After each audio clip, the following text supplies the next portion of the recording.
owned by Asian Americans. The shootings took place as violent hate crimes and discrimination against Asian Americans has risen dramatically over the last year and more. In fact, over the past year, 3,800 such incidents have been reported, 2 of 3 by women. Everything from physical assaults to verbal accusations. And it's all harmful. And sadly, it's not new. Racism is real in America, and it has always been. Xenophobia is real in America, and always has been. Sexism, too. In the 1860s, as Chinese workers built the Transcontinental Railroad, there were laws on the books in America forbidding them from owning property. In the 1940s, as Japanese American soldiers defended our nation, more than 120,000 Japanese Americans were forced to live in internment camps, an obvious and absolute abuse of their civil and human rights. Asian Americans have been attacked and scapegoated. People who are perceived as Muslim know what it was like to live in our country after 9/11. For the last year, we've had people in positions of incredible power scapegoating Asian Americans, people with the biggest pulpits spreading this kind of hate. Ultimately, this is about who we are as a nation. This is about how we treat people with dignity and respect. Everyone has the right to go to work, to go to school, to walk down the street and be safe, and also the right to be recognized as an American, not as the other, not as them, but as us. A harm against any one of us is a harm against all of us. The President and I will not be silent. We will not stand by. We will always speak out against violence, hate crimes, and discrimination wherever and whenever it occurs. And it is now my great honor to introduce the President of the United States, Joe Biden.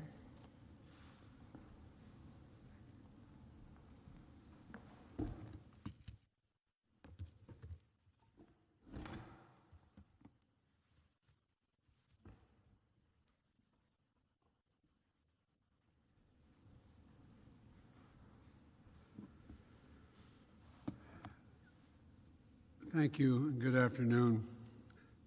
Sorry a little late, but we had an opportunity to meet with leaders of the AAPI community downstairs, and it was heart-wrenching to listen to them.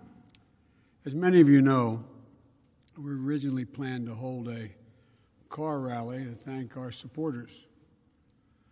But given the events of the recent days, we didn't feel it was appropriate. So we canceled that rally.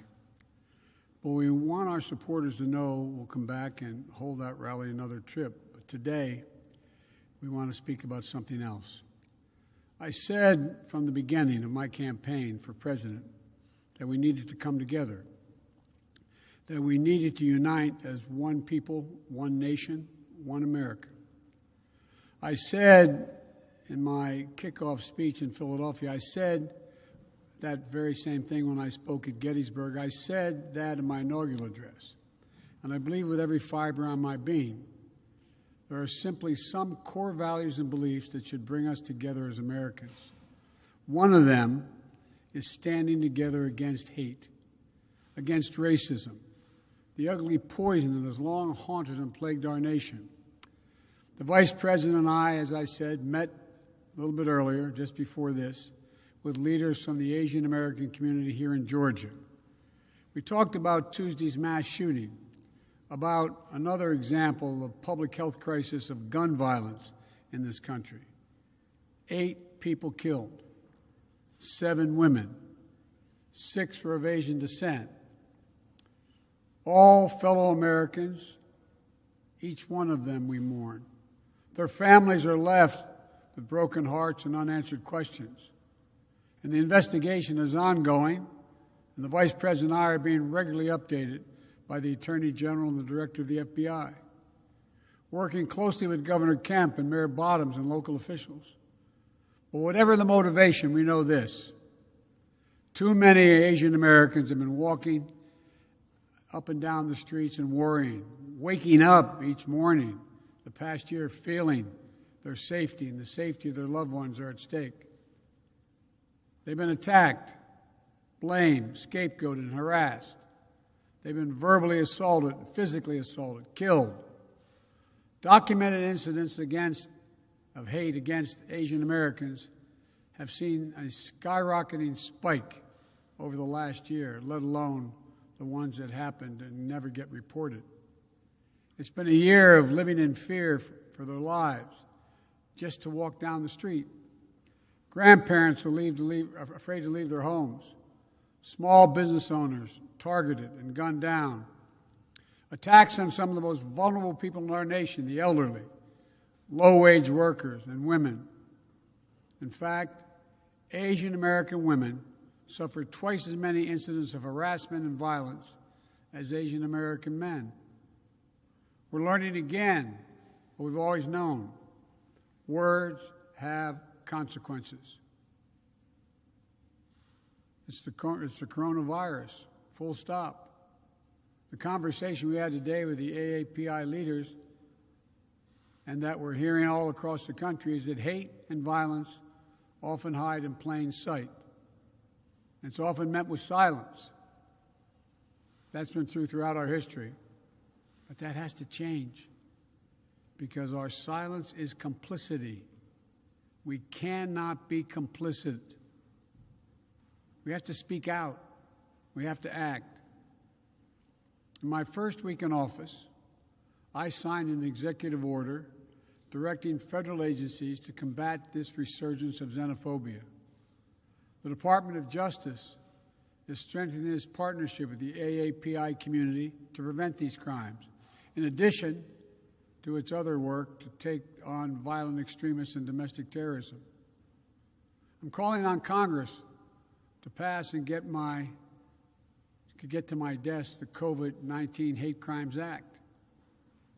And the House just passed the reauthorization for the Violence Against Women Act, a law I authored more than 25 years ago as one of my proudest legislative achievements. I call on the Senate to swiftly pass it and get it to my desk. But for all the good that laws can do, we have to change our hearts. Hate can have no safe harbor in America. It must stop.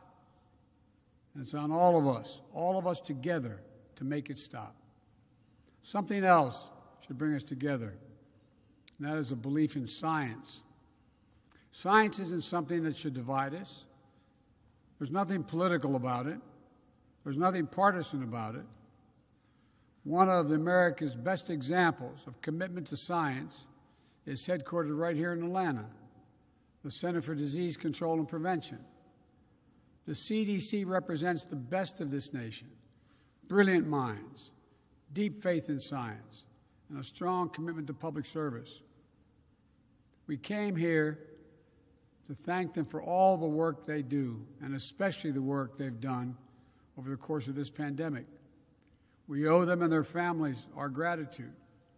We wanted to convey to them the absolute commitment to give them everything they need to do their work and get it done, free of politics and guided by science. And because of them, we're making real progress. We just met my goal of administering 100 million shots before my first 100 days in office.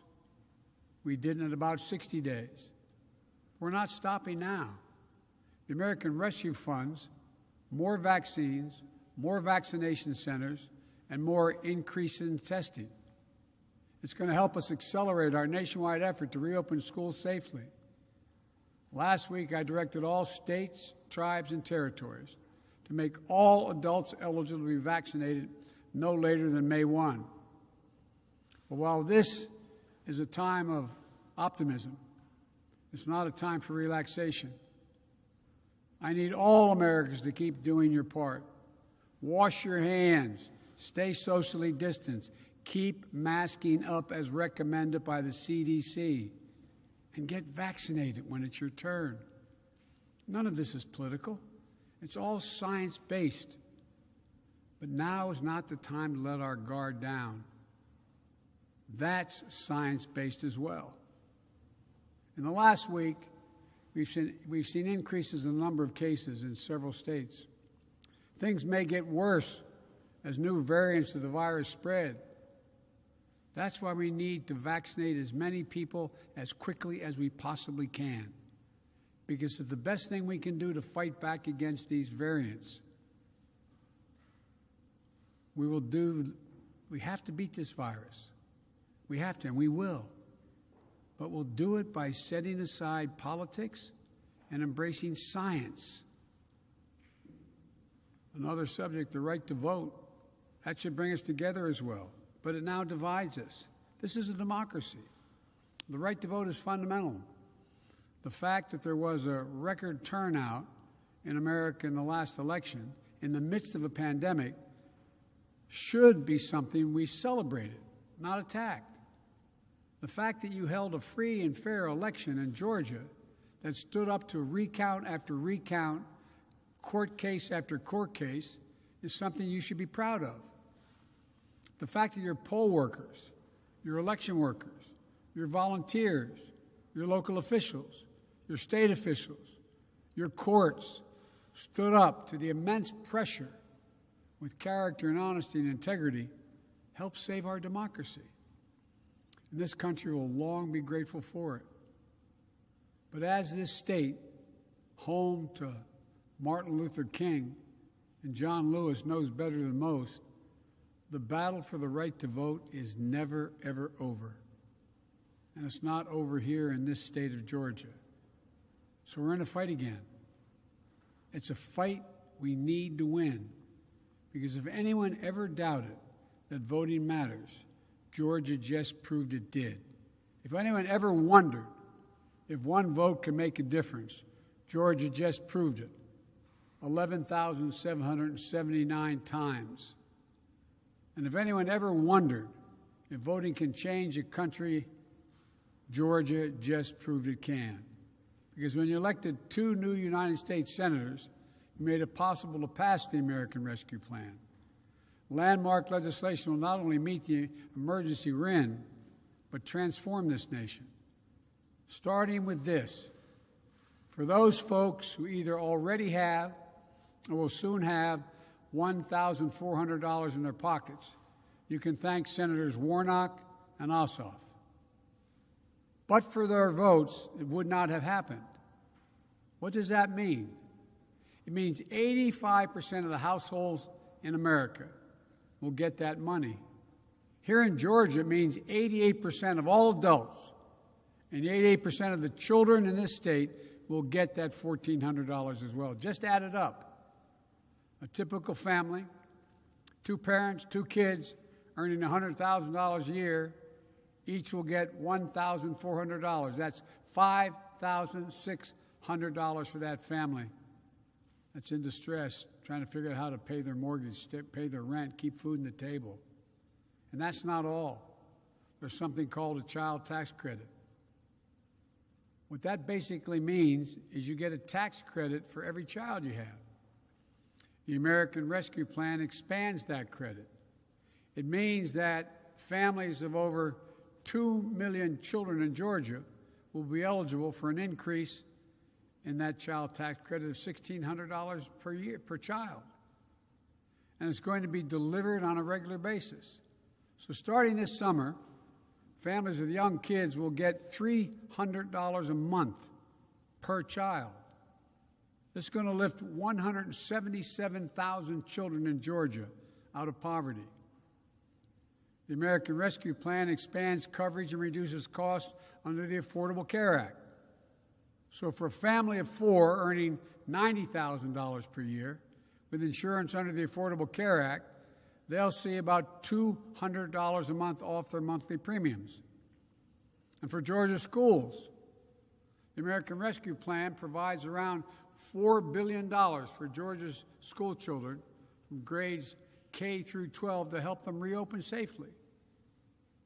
And here's one of the biggest things for Georgia.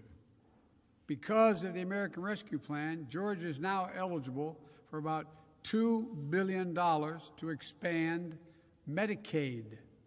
What does that mean? It means another 500,000 Georgians will be covered all across this state with Medicaid that don't have it now. For your state and local governments, this is what it does. State government will get around $5 billion to make up for lost revenue.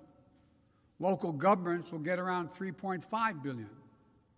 That's going to make it possible to keep a lot of police officers, firefighters, teachers, and other first responders on the job. And here's one final thing the American Rescue Plan does. For the first time in a long time, it puts working families, the middle class, people who built this country first, not last. 66% of the tax breaks in this plan go to folks making $90,000 or less a year. And how much for the top 1%, where 83% of all the tax cut, there was the last president's tax cut? Zero. Top 1% get zero. But the American Rescue Plan isn't only about putting money in the pockets, people's pockets. It also will create and spur economic growth in America. That's why major economists, left, right, and center, support this plan. Even Wall Street agrees. According to Moody's, this law will help America create 7 million new jobs by the end of the year.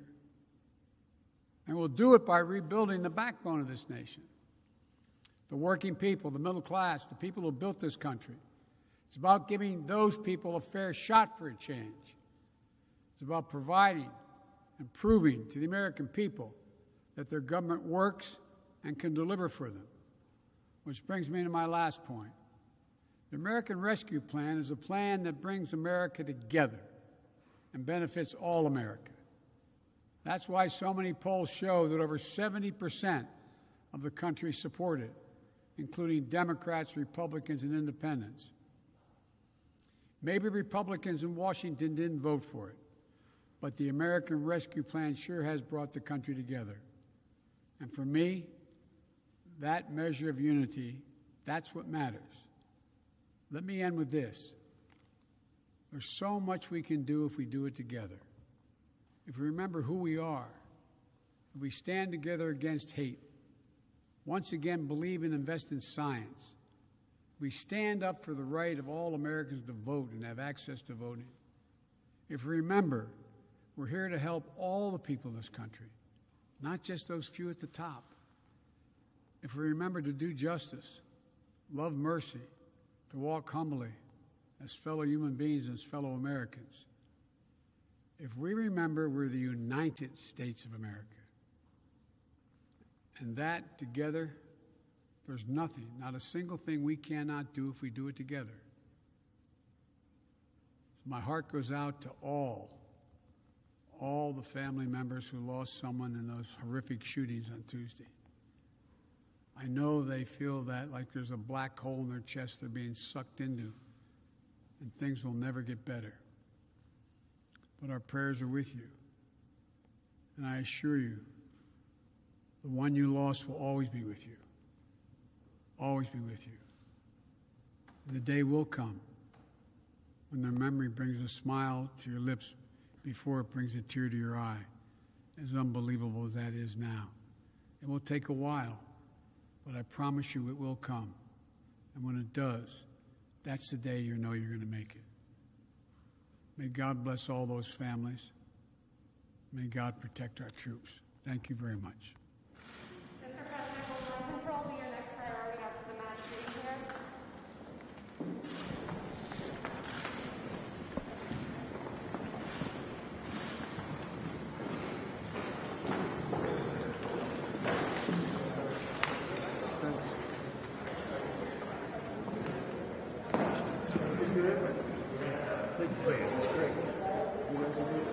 You